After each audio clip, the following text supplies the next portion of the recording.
Welcome back to another watch review blog review video. It hasn't been too long since we last spoke, having reviewed the what turned out to be extremely popular new release Hamilton Murph watch in 38mm about 2 weeks ago. I had another Hamilton watch that accompanied the Murph 38 into our office, and it could very well be my favorite Hamilton watch. This is of course the Intra-Matic Chronograph in 40mm. This is a glorious timepiece. It's also a very pronounced chronograph. And when I say pronounced, I'm talking about the aesthetic of this watch. There's nothing stealth about it. The pushers are non-screw down and oversized, and the crown is screw down, but it's also oversized. Not only are all three large, but they protrude from the case unashamedly, which is part of the charm of this watch. It has retained its very retro 60s styling, and there is no signs of modernization aesthetically whatsoever. Part of the reason why I love this watch so much. This reference is actually a reissue of an actual Hamilton 1960s watch from their archive. It's as classic of a racing chronograph as one gets.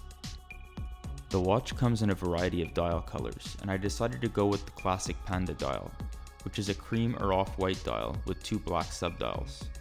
The dial is quite intricate, with the overall shape in a reverse pan-like style, as the outer edges of the dial dip down. This is where the tachymeter Arabic numeral markings are located. It curves downwards here, but is still very legible. The watch is sporty, but also very classy with plenty of polished sides on it, and glistening applied markers on the dial. This is not purely a sports piece, and I would say maybe even leans a touch more towards classic styling. It can work in a casual environment just as well as it would in a smart casual environment, perhaps paired exquisitely with a tailored sports jacket and jeans. The fit on the wrist is nice, but keep in mind this is not a slim watch at all. I can feel the heft of it on wrist, and I would even say that it's a little bit top heavy.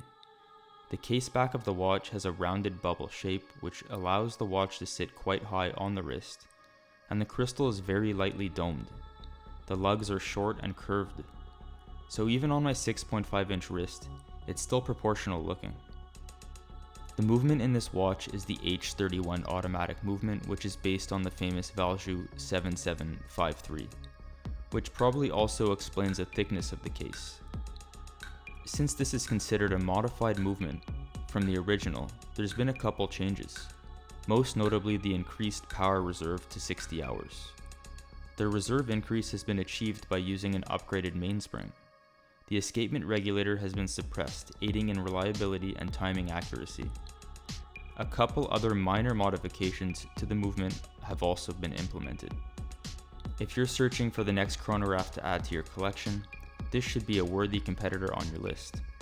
For our full review, visit our website at watchreviewblog.com, and don't forget to visit our online store at watchpodcases.com, where we sell custom-made watch accessories designed by us. Cheers!